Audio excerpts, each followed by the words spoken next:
ನಮಸ್ಕಾರ ರೀ ಎಲ್ಲರಿಗೂ. ಇವತ್ತು ಮಾವಿನಕಾಯಿ ಉಪ್ಪಿನಕಾಯಿ ಮಾಡೋದು ಹೆಂಗೆ ಅಂತ ನೋಡೋಣ. ಪಕ್ಕ ಆಂಧ್ರ ಸ್ಟೈಲ್ ಒಳಗೆ ಈ ಉಪ್ಪಿನಕಾಯಿ ಮಾಡೋದು ಹೆಂಗೆ ಅಂತ ಹೇಳ್ತೀನಿ. ಮಾರ್ಕೆಟ್ ಒಳಗೆ ಮೇ ಎಂಡಿಗೆ ಉಪ್ಪಿನಕಾಯಿ ಮಾರಕ್ಕೆ ಸಿಗ್ತಾವೆ ರೀ. ಅದಕ್ಕಿಂತ ಮುಂಚೆ ಉಪ್ಪಿನಕಾಯಿ ಹಾಕಕ್ಕೆ ಹೋಗ್ಬೇಡ್ರಿ, ಯಾಕಂದ್ರೆ ಮಾವಿನಕಾಯಿ ಹುಳಿ ಇರಲ್ಲ, ಉಪ್ಪಿನಕಾಯಿ ಬೇಗ ಕೆಟ್ಬಿಡ್ತೈತಿ. ನಾನು ನಮ್ಮ ಧಾರವಾಡ ಸೂಪರ್ ಮಾರ್ಕೆಟ್ ಒಳಗೆ ಯಾವಾಗಿದ್ರೂ ಈ ಅಜ್ಜಿ ಹತ್ರನ ಉಪ್ಪಿನಕಾಯಿ ತೊಗೋತಿದ್ದೆ. ಈ ಅಜ್ಜಿ ಹೆಸ್ರು ಕಾಶಮ್ಮ ಅಂತ. ಅಮರ್ಜ್ಯೋತಿ ಶಾಪ್ ಐತಲ್ಲ, ಅದರ ಎದುರಿಗೇನೆ ಕೂತ್ಕೊಂಡಿರ್ತಾರೆ ಇವರು. ಎಲ್ಲ ಥರದ್ದು ಸೀಸ್ನಲ್ ಫ್ರೂಟ್ಸ್ ವೆಜಿಟೇಬಲ್ಸ್ ಎಲ್ಲ ಸೇಲ್ ಮಾಡ್ತಾರೆ. ನಾನು ಯಾವಾಗಿದ್ರೂ ಇವ್ರ ಹತ್ರನ ತೊಗೋತೀನಿ. ಸೊ ನಾನೊಂದಿಷ್ಟು ಮಾವಿನಕಾಯಿ, ಆಮೇಲೆ ಈ ಉಪ್ಪಿನಕಾಯಿ ಹಾಕೋಕೆ ಏನೇನು ಇಂಗ್ರೀಡಿಯೆಂಟ್ಸ್ ಬೇಕಾಗ್ತಿತ್ತಲ್ಲ ಎಲ್ಲನೂ ತೊಗೊಂಡು ಮನೆಗೆ ಬಂದೆ. ಈಗ ಈ ಮಾವಿನಕಾಯಿ ಒಂದು ರೌಂಡ್ ತೊಳಿಬೇಕ್ರಿ. ಇವನ್ನ ತೊಳಿಲಾರ್ದ ಹಂಗೆ ಉಪ್ಪಿನಕಾಯಿ ಹಾಕಕ್ಕೆ ಹೋಗ್ಬೇಡ್ರಿ. ಆಮೇಲೆ ತೊಳೆದು ಆಗಿಂದನೂ ಪೂರ ನೀರು ಆರ್ಬೇಕ್ರಿ. ಇದು ಅಂದ್ರೆ ಮಾವಿನಕಾಯಿದ ಮೇಲೆ ಒಂಚೂರು ನೀರಿನ ಅಂಶ ಇರಬಾರ್ದ, ಪೂರ ನೀರು ಆರಿಂದನೇ ಉಪ್ಪಿನಕಾಯಿ ಹಾಕಕ್ಕೆ ಸ್ಟಾರ್ಟ್ ಮಾಡಿಬಿಡ್ರಿ.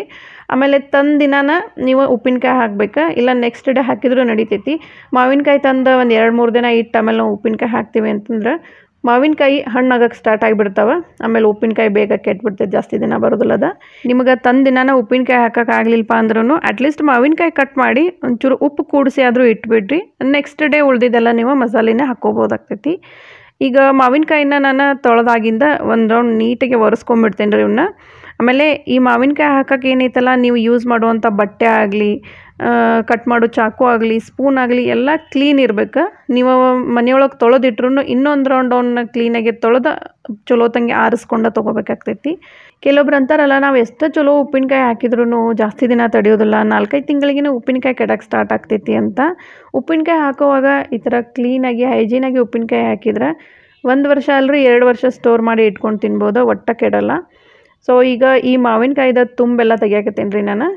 ತೆಗೆದ ಈ ಮಾವಿನಕಾಯಿನ ಕಟ್ ಮಾಡ್ಕೊಂಡ್ಬಿಡ್ತೇನೆ. ನನ್ನ ಹತ್ರ ಈ ಥರ ಮಾವಿನಕಾಯಿ ಕಟ್ ಮಾಡೋಕೆ ಒಂದು ಇಳಿಗೆ ಐತಿ. ಸೊ ಈ ಥರ ಇಳಿಗೆ ಇಲ್ಲ ಅಂದರೆ ನೀವು ಚಾಕುಲೇನು ಕಟ್ ಮಾಡ್ಕೋಬೋದು. ಉಪ್ಪಿನಕಾಯಿ ಜಾಸ್ತಿ ದಿನ ಬರಬೇಕು ಅಂತಂದ್ರೆ ಅದೇನು ಗೊಟ್ಟ ಇರ್ತೈತಲ್ಲ, ಗೊಟ್ಟದ ಸಮೇತನ ಮಾವಿನಕಾಯಿ ಕಟ್ ಮಾಡ್ಬೇಕು.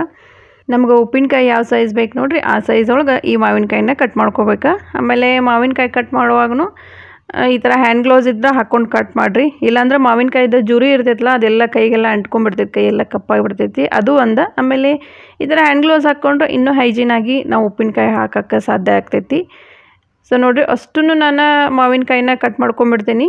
ಅಂದರೆ ಇದೇ ದೊಡ್ಡ ಟಾಸ್ಕ್ ರೀ, ಮಾವಿನಕಾಯಿ ಉಪ್ಪಿನಕಾಯಿ ಹಾಕುವಾಗ. ಈ ಮಾವಿನಕಾಯಿ ಕಟ್ ಮಾಡೋದು ಒಂದು ದೊಡ್ಡ ಟಾಸ್ಕ್ ಆಗ್ತೈತಿ. ಮಸಾಲೆಯನ್ನು ಇಮಿಡಿಯೇಟ್ ನಾವು ಕೂಡಿಸ್ಬೋದು, ಎಲ್ಲನೂ ನೀಟಾಗೆ ಈ ಥರ ಕಟ್ ಮಾಡ್ಕೋಬೇಕಲ್ಲ, ಸ್ವಲ್ಪ ಟೈಮ್ ಹಿಡಿತೈತಿದೆ. ನಾನು 40 ಮಾವಿನಕಾಯಿ ತಂದಿದ್ದೆ ರೀ. ಕೆ ಜಿ ಲೆಕ್ಕಕ್ಕೆ ನೋಡ್ಬೇಕಂದ್ರೆ 6 kg ಮೇಲೆ ಇದ್ವು. ಎಲ್ಲನೂ ಇವತ್ತು ಉಪ್ಪಿನಕಾಯಿ ಹಾಕಲ್ಲ, ಹೆವಿ ಆಗ್ತೈತಿ. 20 ಕಾಯಿ ಅಷ್ಟೇ ಇವತ್ತು ಹಾಕಿ, ಉಳ್ದಿದ್ದು 20 ಕಾಯಿ ನೆಕ್ಸ್ಟ್ ಡೇ ಹಾಕ್ತೀನಿ. ಆಮೇಲೆ ಇವತ್ತಿನ ಉಪ್ಪಿನಕಾಯಿ ಏನೈತಲ್ಲ, ಈ ಮಾವಿನಕಾಯಿ ಹೋಳನ್ನ ಅಳತಿ ಮಾಡಿ, ಆಮೇಲೆ ಅದ್ರ ಜೊತೆ ಮಸಾಲನೂ ಅಳತಿ ಮಾಡಿ ಹಾಕಿ ತೋರಿಸ್ತೀನಿ. ಪರ್ಫೆಕ್ಟ್ ಮೆಜರ್ಮೆಂಟ್ ಇರ್ತೈತಿ. ಆಮೇಲೆ ಮಾವಿನಕಾಯಿ ಕಟ್ ಮಾಡಿದ ಕೂಡಲೇ ಈ ಥರ ಹಳದಿ ಐತಿ ಅಂತಂದ್ರೆ ಈ ಕಾಯಿನ ನೀವು ಉಪ್ಪಿನಕಾಯಿ ಹಾಕಕ್ಕೆ ಯೂಸ್ ಮಾಡಬೇಡ್ರಿ, ಯಾಕಂದ್ರೆ ಇದು ಹಣ್ಣಾಗಿರ್ತೈತಿ, ಉಪ್ಪಿನಕಾಯಿ ಎಲ್ಲ ಕೆಟ್ಬಿಡ್ತೈತಿ. ಈಗ ನಾನು ಎಲ್ಲ ಕಾಯಿನೂ ಕಟ್ ಮಾಡ್ಕೊಂಡೆ, ನನಗೆ ಯಾವ ಸೈಜ್ ಬೇಕು ನೋಡಿ ಆ ಸೈಜ್ ಹೋಳು ಮಾಡ್ಕೊಂಡೇನಿ ರೀ. ಈ ಗೊಟ್ಟಕ್ಕೆ ಹತ್ತಿನ ಈ ಥರ ಒಂದು ಲೇಯರ್ ಇರ್ತೈತಿ, ಇದನ್ನು ತೆಗೆದು ಬಿಡ್ಬೇಕು. ತೆಗೆದಾದ್ಮೇಲೆ ಕ್ಲೀನ್ ಇರೋ ಬಟ್ಟೆಯಿಂದ ಅಷ್ಟು ಹೋಳನ್ನು ಒರೆಸ್ಕೊಂಡ್ಬಿಡ್ಬೇಕು ರೀ. ಆಮೇಲೆ ಮಾವಿನಕಾಯಿ ಹೋಳನ್ನ ಕಟ್ ಮಾಡಿ ಆಗಿಂದ ಈ ಥರ ಒರೆಸೋದ್ರ ಬದಲಿ ತೊಳೆದ್ರೂ ನಡೀತೈತಿ ಅಂತ ಹೇಳ್ತಾರೆ. ತೊಳ್ಯಾಕೆ ಹೋಗ್ಬೇಡ್ರಿ, ತೊಳೆದ್ರೆ ಮಾವಿನಕಾಯ್ದು ಹುಳಿ ಎಲ್ಲ ಹೋಗ್ಬಿಡ್ತೈತಿ. ಈ ಥರ ಕ್ಲೀನಾಗಿ ಒರೆಸ್ಕೊಂಡ್ರೆ ಅಷ್ಟು ಸಾಕಾಗ್ತೈತಿ. ಈಗ ಅಷ್ಟು ಮಾವಿನಕಾಯ್ದು ಹೋಳೆಲ್ಲ ನಾನು ಒರೆಸ್ಕೊಂಡಾಗಿಂದ ಈ ಥರ ಒಂದು ಬಟ್ಲದ್ಲೆ ನಾನು ಅಳತಿ ಮಾಡಿ ಹಾಕಾಕತ್ತೀನಿ. ನೋಡಿರಿ, ಕಟ್ ಮಾಡಾಗಿಂದ ಇವಷ್ಟು ಮಾವಿನಕಾಯಿ ಹೋಳ ಬಟ್ಲದ್ಲೆ ಅಳತಿ ಮಾಡಿದ ಕೂಡಲೇ 5 ಬಟ್ಲ ಆಗ್ಬೇಕು ಇವ. ನಿಮ್ಗೆ ಎಷ್ಟು ಬೇಕು ನೋಡಿ ಅಷ್ಟು ಮಾವಿನಕಾಯಿನ ಕಟ್ ಮಾಡಾಗಿಂದ ಹೋಳನ್ನು ಒಂದು ಬಟ್ಲ ತೊಗೊಂಡು ಅಳತಿ ಮಾಡಿಬಿಡ್ರಿ. ಅಂದ್ರೆ ಕರೆಕ್ಟಾಗಿ 5 ಬಟ್ಲ ಆಗಿರ್ಬೇಕು ರೀ ಇವ. ಈಗ ನಾನು 5 ಬಟ್ಲ ಈ ಮಾವಿನಕಾಯಿ ಹೋಳು ಹಾಕ್ಕೊಂಡೆ. ಈಗ ನಾನು ಇದ್ರೊಳಗೆ ಆಯಿಲ್ ಹಾಕ್ಕೋತೀನಿ. ನಾನು ಪ್ಯೂರ್ ಸಾಸಿವೆ ಎಣ್ಣೆನ ಯೂಸ್ ಮಾಡಾಕತ್ತೀನಿ, ಈ ಬ್ರ್ಯಾಂಡದ್ದು ಯೂಸ್ ಮಾಡಾಕತ್ತೇನೆ ರೀ ನಾನು. ನಿಮ್ಗೆ ಯಾವ ಬ್ರ್ಯಾಂಡ್ ಅವೈಲೇಬಲ್ ಇರ್ತೈತಲ್ಲ ಸಾಸಿವೆ ಎಣ್ಣೆ, ಅದನ್ನು ಯೂಸ್ ಮಾಡ್ಬೋದು. ಈಗ ನಾನು ಅದೇ ಬಟ್ಲದ್ಲೇನ ಫಸ್ಟ್ ಏನು ಮಾಡ್ತೇನೆ ಅಂತಂದ್ರೆ 1 ಬಟ್ಲದಷ್ಟು ಆಯಿಲ್ ತೊಗೊಂಡೇನಿ. ಈಗ ಇಷ್ಟು ಹಾಕೋದಿಲ್ಲ, ನಾನು ಇದ್ರೊಳಗೆ ಅರ್ಧ ಹಾಕ್ತೀನಿ. ಆಮೇಲೆ ಇನ್ನೂ ಆಯಿಲ್ ಬೇಕಾಗ್ತೈತಿ. ಇದು ಆಂಧ್ರ ಸ್ಟೈಲ್ ಉಪ್ಪಿನಕಾಯಿ ಎಲ್ಲ ಸ್ವಲ್ಪ ಆಯಿಲ್ ಜಾಸ್ತಿನೇ ಇರ್ತೈತಿ ಈ ಉಪ್ಪಿನಕಾಯಿಗೆ, ಅಂದ್ರೆ ಚಲೋ ಸೀಸನ್ ಆಗ್ತೈತೆ ಆಯಿಲೇ. ಇದು ಪ್ರಿಸರ್ವೇಟಿವ್ಸ್ ರೀ, ಇದ್ರೊಳಗೆ ನಾವು ಜಾಸ್ತಿ ಏನು ಕೆಮಿಕಲ್ ಹಾಕಲ್ಲಲ್ಲ. ಸೊ ಇದು ಪ್ರಿಸರ್ವೇಟಿವ್. ನಾವು ಈ ಥರ ಮಾವಿನಕಾಯಿ ಉಪ್ಪಿನಕಾಯಿ ಮಾಡಿದ್ರೆ 2 ವರ್ಷನೂ ಸ್ಟೋರ್ ಮಾಡಿ ಇಟ್ಕೋಬೋದು. ಫಸ್ಟ್ ನಾನು ಅರ್ಧ ಬಟ್ಲ ಆಯಿಲ್ ಹಾಕ್ಕೊಂಡೆ. ಆಯಿಲ್ ಹಾಕ್ಕೊಂಡು ಕರೆಕ್ಟಾಗಿ ಒಂದು ಕೋಟ್ ಮಾಡ್ಕೋಬೇಕು. ನಾವು ಕಟ್ ಮಾಡಿ ಇಟ್ಕೊಂಡು ಮಾವಿನಕಾಯಿ ಹೋಳಿಗೆ ಈ ಆಯಿಲನ್ನು ಕರೆಕ್ಟಾಗಿ ಕೋಟ್ ಮಾಡ್ಕೋಬೇಕು ಈ ಥರ. ಈಗ ಉಳ್ದಿದ್ದ ಮೆಜರ್ಮೆಂಟ್ ಏನೈತಲ್ಲ ಅದು ಎಲ್ಲ ಅದ ಬಟ್ಲದ್ಲೇ ಮಾಡಬೇಕಾಗ್ತೈತಿ. ಸೊ ನೋಡಿರಿ ಇದೇ ಬಟ್ಲದ್ಲೆ ನಾನು ಪೂರ ಒಂದು ಬಟ್ಲ ನಾನು ಕೆಂಪು ಖಾರ ಪುಡಿ ತೊಗೊಂಡೇನಿ. ಆಮೇಲೆ ರೆಡಿಮೇಡ್ ಖಾರ ಪುಡಿ ತೊಗೊಳಕ್ಕೆ ಹೋಗ್ಬೇಡ್ರಿ, ಆದಷ್ಟು ಮನೆಯೊಳಗೆ ಹಾಕ್ಸಿದ ಖಾರ ಇರ್ತೈತಲ್ಲ ಅದನ್ನು ಯೂಸ್ ಮಾಡಿರಿ. ಈಗ 3/4 ಕಪ್ನಷ್ಟು ನಾನು ಕಲ್ಲುಪ್ಪು ತೊಗೊಂಡೇನಿ. ಕಲ್ಲುಪ್ಪು ನೋಡಿರಿ ಬಿಸಿಲಿದ್ರೆ ಒಂದು ರೌಂಡ್ ಬಿಸಿಲಿಗೆ ಒಣಗಿಸ್ಕೊಂಡು ತೊಗೊರಿ, ಇಲ್ಲಾಂದ್ರೆ ಈ ಥರ ನೀವು ರೋಸ್ಟ್ ಮಾಡ್ಕೋಬೋದು. ನಾನು ಜಸ್ಟ್ ಒಂದಿಷ್ಟು ರೋಸ್ಟ್ ಮಾಡ್ಕೊಳಕತ್ತೀನಿ. ನಾನು ಉಪ್ಪಿನಕಾಯಿ ಹಾಕೋ ಟೈಮ್ನಾಗ ಜಾಸ್ತಿ ಬಿಸಿಲಿರಲಿಲ್ಲ, ಅದಕ್ಕೆ ಈ ಥರ ಹುರ್ಕೊಳಕತ್ತೀನಿ. ಅಂದರೆ ಹಿಂಗೆ ಹುರ್ಕೊಂಡು ಹಾಕ್ಕೊಳ್ಳೋದ್ರಿಂದ ಉಪ್ಪೊಳಗಿನ ಎಕ್ಸ್ಟ್ರಾ ಮಾಯ್ಚರ್ ಎಲ್ಲ ಹೋಗಿಬಿಡ್ತೈತಿ. ಈ ಉಪ್ಪು ಪೂರ ತಣ್ಣಗಾಗಿಂದ ಮಿಕ್ಸಿ ಒಳಗೆ ಹಾಕಿ ಸಣ್ಣ ಮಾಡಿ ಆಮೇಲೆ ಉಪ್ಪಿನಕಾಯಿ ಜೊತೆ ಸೇರಿಸ್ಕೋಬೇಕ್ರಿ. ಇಲ್ಲಾಂದ್ರೆ ಕಲ್ಲುಪ್ಪು ಯೂಸ್ ಮಾಡಿರ್ತೈತಲ್ಲ ಬೇಗ ಕರಗೋದಿಲ್ಲ. ನಾ ಪೂರ ಆರಿಸ್ಕೊಂಡು ಮಿಕ್ಸಿ ಒಳಗೆ ಹಾಕೊಂಡು ತೊಗೊಂಡೆ. ನೋಡಿರಿ 3/4 ಭಾಗದಷ್ಟು ಉಪ್ಪು ತೊಗೊಂಡೇನಿ. ಈ ಥರ ಕಲ್ಲುಪ್ಪು ಹಾಕೊಳ್ಳೋದಕ್ಕೂ ಆಮೇಲೆ ಸಣ್ಣ ಉಪ್ಪು ಹಾಕೋದಕ್ಕೂ ಭಾಳ ಡಿಫ್ರೆನ್ಸ್ ಐತ್ರಿ. ಟೇಸ್ಟ್ ಭಾಳ ಚೇಂಜ್ ಆಗ್ತೈತೆ ಉಪ್ಪಿನಕಾಯಿ. ಈಗ ನಾನು ಸಾಸಿವೆದ ಪೌಡ್ರನ್ನ ತೊಗೊಂಡೇನಿ. ಸಾಸಿವೆ ಏನೈತಲ್ಲ ಒಂದು ರೌಂಡ್ ಚಲೋ ಬಿಸಿಲೊಳಗೆ ಒಣಗಿಸ್ಕೊಂಡು ಆಮೇಲೆ ಪೌಡ್ರ್ ಮಾಡಿದ ಕೂಡಲೇ ಈ ಥರ ಅರ್ಧ ಬಟ್ಲ ಆಗಿರ್ಬೇಕು ರೀ ಸಾಸಿವೆ ಪೌಡ್ರ್. ಅರ್ಧ ಬಟ್ಲನ ಯೂಸ್ ಮಾಡಿರಿ. ಬೇಕಾದ್ರೆ ಆಮೇಲೆ ಇನ್ನೊಂದು 2-3 ಸ್ಪೂನ್ ಅಷ್ಟು ಎಕ್ಸ್ಟ್ರಾ ಪೌಡ್ರ್ ಆಮೇಲೆ ಹಾಕ್ಕೋಬೋದು ನಿಮಗೆ ಕಡಿಮೆ ಅನ್ನಿಸ್ತಂತಂದ್ರೆ. ಈಗ ನಾನು ಬೆಳ್ಳುಳ್ಳಿ ತೊಗೊಂಡೇನಿ. ಬೆಳ್ಳುಳ್ಳಿ ಏನೈತಲ್ಲ ಈ ಬಟ್ಲದಲ್ಲೇ 1/4 ಬಟ್ಲಕ್ಕಿಂತ ಒಂದು ಸ್ವಲ್ಪ ಜಾಸ್ತಿನೇ ಐತಿ. ಒಂದು 2-3 ಮುಟ್ಗಿ ಜಾಸ್ತಿ ಬೆಳ್ಳುಳ್ಳಿ ತೊಗೊಂಡೇನಿ. ಬೆಳ್ಳುಳ್ಳಿದ ಸಿಪ್ಪೆ ಎಲ್ಲ ತೊಗೊಂಡೇನಿ. ನೀವು ಆ ಬೆಳ್ಳುಳ್ಳಿ ಹಂಗೂ ಹಾಕ್ಬೋದು, ಇಲ್ಲ ಒಂದು 2 ಮುಟ್ಟಿಗೆ ಅಷ್ಟು ಬೆಳ್ಳುಳ್ಳಿ ಹಂಗೆ ಹಾಕಿ ಆಮೇಲೆ ಉಳ್ದಿದ್ದ ಬೆಳ್ಳುಳ್ಳಿನ ಈ ಥರ ಕ್ರಷ್ ಮಾಡಿ ಹಾಕ್ಬೋದು. ನಾನು ಕಲ್ಲೊಳಗೆ ಒಂದು ರೌಂಡ್ ಕುಟ್ಕೊಂಡು ಹಾಕ್ಕೊಂಡೆ, ಇಲ್ಲಾಂದರೆ ಮಿಕ್ಸಿ ಒಳಗೂ ಹಾಕ್ಕೋಬೋದು ರೀ. ನೆಕ್ಸ್ಟ್ 2 ಸ್ಪೂನ್ ಅಷ್ಟು ಅರ್ಶಿಣದ ಪೌಡ್ರ್ ತೊಗೊಂಡೇನಿ. ಈಗ ನೋಡಿರಿ 2 ಸ್ಪೂನ್ ಮೆಂತೆಕಾಳು ಐತಿದೆ. ಈ ಮೆಂತೆಕಾಳನ್ನು ಬೇಕಾದ್ರೆ ನೀವು ಹುರ್ಕೊಂಡು ಈ ಥರ ಪೌಡ್ರ್ ಮಾಡಿ ಹಾಕ್ಬೋದು. ಈಗ ಈ ಮಸಾಲೆ ಎಲ್ಲನೂ ಮಿಕ್ಸ್ ಮಾಡ್ಕೋಬೇಕ್ರಿ. ಇದ್ರೊಳಗೆ ಹಾಕಿದ್ದ ಉಪ್ಪು, ಖಾರ, ಅರ್ಶಿಣದ ಪುಡಿ ಆಮೇಲೆ ಸಾಸಿವೆ ಪೌಡ್ರ್ ಎಲ್ಲ ಕರೆಕ್ಟ್ ಕಂಬೈನ್ ಆಗ್ತೈತಿ. ಉಪ್ಪಿನಕಾಯಿ ಹಾಕೋವಾಗ ಯಾವಾಗಿದ್ರು ನಾವೇನು ಕೆಂಪು ಖಾರ ಯೂಸ್ ಮಾಡ್ತೇವಲ್ಲ ಅದು ಫ್ರೆಶ್ ಇರ್ಬೇಕು ರೀ. ಅಂದರೆ ಇದೇ ವರ್ಷದ ಹೊಸ ಖಾರನ ಯೂಸ್ ಮಾಡ್ಬೇಕು. ಲಾಸ್ಟ್ ಇಯರದ್ದು ನೀವು ಖಾರ ಯೂಸ್ ಮಾಡಿದ್ರಿ ಅಂತಂದ್ರೆ ಉಪ್ಪಿನಕಾಯಿದ್ದು ಕಲರು ಚಲೋ ಬರಲ್ಲ, ಆಮೇಲೆ ಉಪ್ಪಿನಕಾಯಿ ಬೇಗ ಕೆಡ್ತೈತಿ. ಆಮೇಲೆ ಇದ್ರೊಳಗೆ ಹಾಕಿದ ಅರ್ಶಿಣದ ಪುಡಿನೂ ಸದಾ ನಾವು ಹೊಸದನ್ನು ಯೂಸ್ ಮಾಡ್ಬೇಕಾಗ್ತೈತಿ. ಈಗ ಈ ಮಸಾಲಿನ ಒಂದು ರೌಂಡ್ ಕರೆಕ್ಟ್ ಮಿಕ್ಸ್ ಮಾಡ್ಕೊಂಡು ಆಗಿಂದ ಅಷ್ಟು ಮಸಾಲಿನೂ ನಾನು ಮಾವಿನಕಾಯಿ ಹೋಳು ಜೊತೆ ಕೂಡಿಸ್ಕೊಳಕತ್ತೀನಿ. ನೋಡಿರಿ ಇದು ಡ್ರೈ ಅನ್ನಿಸ್ತೈತಿ. ಈಗ ನಾವು ಇನ್ನೊಂದು ಸ್ವಲ್ಪ ಆಯಿಲ್ ಹಾಕಬೇಕಾಗ್ತೈತಿ. ಪೂರ ನಾನು ಎಷ್ಟು 1 ಬಟ್ಲ ಆಯಿಲ್ ತೊಗೊಂಡಿದ್ದೆ ಅಲ್ಲ ಅದರೊಳಗೆ ಅರ್ಧ ಹಾಕ್ಕೊಂಡಿದ್ದೆ ಅಲ್ಲ, ಟೋಟಲಾಗಿ ನಾನು ಈ ಉಪ್ಪಿನಕಾಯಿಗೆ ನಾನು 1.5 ಬಟ್ಲದ ಮೇಲೆ ಆಯಿಲ್ ಹಾಕ್ಕೊಂಡೇನಿ. ನೀವು ಈ ಥರ ಮಿಕ್ಸ್ ಮಾಡಿ ನೋಡಿರಿ, ಸ್ವಲ್ಪ ನಿಮ್ಗೆ ಆಯಿಲ್ ಅನ್ನಿಸ್ಬೇಕದು ಅಲ್ಲಿವರೆಗೂ ನೀವು ಆಯಿಲ್ ಹಾಕೋಬೇಕಾಗ್ತೈತಿ. ಮಾವಿನಕಾಯಿ ಉಪ್ಪಿನಕಾಯಿಗೆ ನಾನು ಯಾವಾಗಿದ್ರೂ ಸಾಸಿವೆ ಎಣ್ಣೆನ ಹಾಕ್ತೇನೆ ರೀ.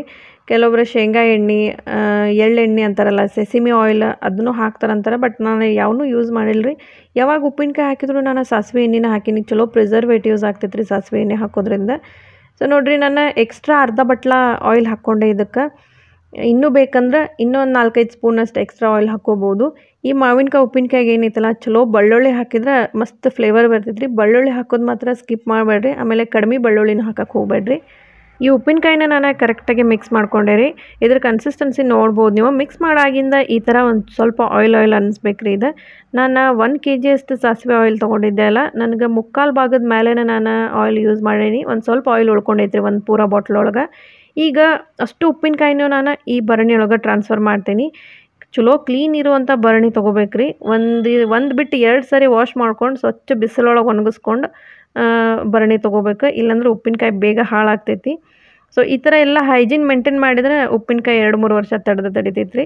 ಈ ಭರಣಿ ಒಳಗೆ ಒಂದು 20-22 ಮಾವಿನಕಾಯಿ ಉಪ್ಪಿನಕಾಯಿ ಹಿಡಿತೈತೆ ರೀ. ಅಷ್ಟು ಉಪ್ಪಿನಕಾಯಿನೂ ನಾನು ಇದ್ರೊಳಗೆ ಹಾಕ್ಕೊಂಡು ಇದ್ರ ಬಾಯಿಗೆ ಏನು ಉಪ್ಪಿನಕಾಯ್ದು ಮಸಾಲೆ ಸ್ವಲ್ಪ ಆಯಿಲ್ ಹತ್ತಿರ್ತೈತಲ್ಲ, ಈ ಥರ ಕ್ಲೀನ್ ಇರುವಂಥ ಒಂದು ಬಟ್ಟೆಯಿಂದ ಎಲ್ಲನೂ ನಾನು ಒರೆಸ್ಕೊಂಡ್ಬಿಡ್ತೀನಿ. ಈಗ ಇದನ್ನು ಕ್ಲೀನಾಗೆ ಎಲ್ಲನೂ ಒರೆಸ್ಕೊಂಡು ಭರಣಿದ ಬಾಯಿ ಕ್ಲೋಸ್ ಮಾಡಿ ಜಾಸ್ತಿ ಗಾಳಿ ಆಡಲಾರ್ದಂಥ ಪ್ಲೇಸ್ ಒಳಗೆ ನಾನು ಇದನ್ನು ಇಡ್ತೀನಿ ರೀ. ಕಂಟಿನ್ಯೂ ಆಗಿ 3 ದಿನ ಇಡಬೇಕಾಗ್ತೈತೆ. 3 ದಿನದವರೆಗೂ ಇದನ್ನು ಭರಣಿ ಬಾಯಿ ಓಪನ್ ಮಾಡಿ ಅದನ್ನು ನೋಡೋಕೆ ಹೋಗಬೇಡ್ರಿ. ಆಮೇಲೆ ಇದ್ರೊಳಗೆ ಹಾಕಿದ್ದೆ ಏನು ಆಯಿಲ್ ಇರ್ತೈತಲ್ಲ ಈ ಕೆಳಗೈತಿ ಪೂರ 3 ದಿನ ಆಗಿಂದ ಪೂರ ಮ್ಯಾಲೆ ಬಂದಿರ್ತೈತೆ ಎಲ್ಲ ಆಯಿಲ್. ಸೊ ಜಾಸ್ತಿ ಆಯಿಲ್ ಮ್ಯಾಲೆ ಬಂದಿಲ್ಲಪ್ಪ ಅಂತಂದ್ರೆ ಇನ್ನೂ ಸ್ವಲ್ಪ ಒಂದು ಅರ್ಧ ಬಟ್ಲಕ್ಕಿಂತ ಕಡಿಮೆ ನೀವು ಇನ್ನೂ ಎಕ್ಸ್ಟ್ರಾ ಆಯಿಲ್ ಆಮೇಲೆ ಆ್ಯಡ್ ಮಾಡ್ಕೋಬೋದು. ಆಮೇಲೆ 3 ದಿನ ಆಗಿಂದ ಇದನ್ನು ಮಿಕ್ಸ್ ಮಾಡಿ ಇದ್ರ ಟೇಸ್ಟ್ ನೋಡಿ ಇನ್ನೊಂದು ಸ್ವಲ್ಪ ಎಕ್ಸ್ಟ್ರಾ ಉಪ್ಪು ಅದು ಏನಾರು ಬೇಕಾದ್ರೆ ನೀವು ಆ್ಯಡ್ ಮಾಡ್ಕೋಬೋದು. ಸೊ ನೋಡ್ರಿ ಇಲ್ಲೇ 3 ದಿನ ಆಗಿಂದ ನಾನು ಈ ಭರಣಿದ ಬಾಯಿ ಓಪನ್ ಮಾಡಕತ್ತೀನಿ. ಆಮೇಲೆ ಈ ಥರ ನಂದು ಅಗಲಂದು ಬಾಯ್ದು ಭರಣಿ ತೊಗೊಂಡೇನಿ. ಸೊ ನಾನು ಇದ್ರೊಳಗನ್ನ ಈ ಉಪ್ಪಿನಕಾಯಿನ ಮಿಕ್ಸ್ ಮಾಡಿ ಇಡ್ಬೋದು. ನೀವು ಸಣ್ಣ ಬಾಯ್ದು ಏನಾರು ಭರಣಿ ತೊಗೊಂಡಿದ್ರೆ ಅಷ್ಟು ಉಪ್ಪಿನಕಾಯಿನೂ ಇನ್ನೊಂದು ಯಾವುದಾದ್ರೂ ಕ್ಲೀನ್ ಇರುವಂಥ ಪಾತ್ರೆಗೆ ಟ್ರಾನ್ಸ್ಫರ್ ಮಾಡಿಬಿಡ್ರಿ. ತೆಗೆದು ಇದನ್ನು ಚಲೋ ತಂಗಿ ಮಿಕ್ಸ್ ಮಾಡಿ ಮತ್ತು ಅದ ಭರಣಿಗೆ ಉಪ್ಪಿನಕಾಯಿ ಹಾಕ್ಕೊಂಡು ಇಟ್ಕೋಬೋದು ರೀ. ಇದನ್ನು ಮಿಕ್ಸ್ ಮಾಡೋವಾಗ ನಾವೇನು ಸ್ಪೂನ್ ಯೂಸ್ ಮಾಡ್ತೇವಲ್ಲ ಕ್ಲೀನ್ ಇರುವಂಥದ್ದು ಸ್ಪೂನ್ ಯೂಸ್ ಮಾಡಿರಿ. ಕ್ಲೀನ್ ಆ್ಯಂಡ್ ಡ್ರೈ ಇರುವಂಥ ಸ್ಪೂನ್ ಯೂಸ್ ಮಾಡಿರಿ. ಸೊ 3 ದಿನ ಆಗಿಂದ ಉಪ್ಪಿನಕಾಯಿ ತಿನ್ನಕ್ಕೆ ರೆಡಿ ಇರ್ತೈತಿ. ನೀವು ಇದೇ ಥರ ಆಂಧ್ರ ಸ್ಟೈಲ್ ಒಳಗೆ ಉಪ್ಪಿನಕಾಯಿ ನಿಮ್ಮ ಮನೆಯೊಳಗೂ ಟ್ರೈ ಮಾಡಿರಿ. ಯಾಕಂದ್ರೆ ಈಗ ಸೀಸನ್ ಐತಿ. ನನಗೆ ಕಮೆಂಟ್ ಮಾಡಿರಿ ಹೆಂಗೆ ಬಂದೈತೆ ಅಂತಂದು. ಬಿಸಿ ಬಿಸಿ ಅನ್ನಕ್ಕೆ ಒಂದು ಸ್ವಲ್ಪ ತುಪ್ಪ ಆಮೇಲೆ ಈ ಉಪ್ಪಿನಕಾಯಿ ಹಾಕ್ಕೊಂಡು ತಿಂದ್ರೆ ಆಹಾಹಾ ಏನು ಟೇಸ್ಟ್ ಅಂತೀರಿ. ಸೊ ನನ್ನ ಚಾನಲ್ನ ನೀವು ಇನ್ನೂ ಸಬ್ಸ್ಕ್ರೈಬ್ ಮಾಡಿಲ್ಲ ಅಂದರೆ ಈಗ ಸಬ್ಸ್ಕ್ರೈಬ್ ಮಾಡಿರಿ. ಇವತ್ತಿನ ರೆಸಿಪಿ ನಿಮಗೆ ಇಷ್ಟ ಆಯ್ತು ಅಂದ್ರೆ ಒಂದು ಲೈಕ್ ಮಾಡಿರಿ. ಈ ರೆಸಿಪಿ ನಿಮಗೆ ಹೆಲ್ಪ್ಫುಲ್ ಅನ್ನಿಸ್ತಂದ್ರೆ ನಿಮ್ಮ ಫ್ಯಾಮಿಲಿ ಮತ್ತು ಫ್ರೆಂಡ್ಸ್ಗೆ ಶೇರ್ ಮಾಡಿರಿ. ನೆಕ್ಸ್ಟ್ ಇನ್ನೊಂದು ಹೊಸ ರೆಸಿಪಿ ಜೊತೆ ನಿಮ್ಮನ್ನು ನಾನು ಭೇಟಿ ಆಗ್ತೀನಿ. ಧನ್ಯವಾದಗಳು.